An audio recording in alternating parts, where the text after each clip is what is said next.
Understanding the alarms and codes on your Electrolux front-load washer is important. Most alarms and codes are designed to alert you of changes or an action that is required.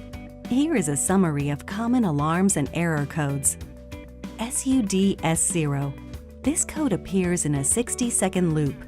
When the display shows SU followed by DS and then the remaining cycle time, 0 minutes, and repeats, your washer is detecting oversudsing. The washer will require additional rinses until the suds have been cleared. Each extra rinse will add 5 minutes to the cycle duration. Simply press Cancel to turn off the alarm message. Tip: to avoid in the future, make sure you're using high-efficiency detergent and not too much. Always use the recommended amount by detergent manufacturer. Hose 0. This code appears in a 60-second loop. When displayed, your washer has detected that the inlet hoses have been installed incorrectly. Hot supply to cold inlet, cold supply to hot inlet. Acknowledge the alarm by pressing Cancel.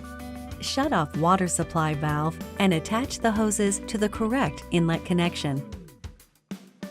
If you experience an alarm or code that starts with E, for example E00, please contact Electrolux customer service for assistance, as some codes may indicate a service provider is needed. Problem still not solved? Check your use and care guide, visit us online, or call us.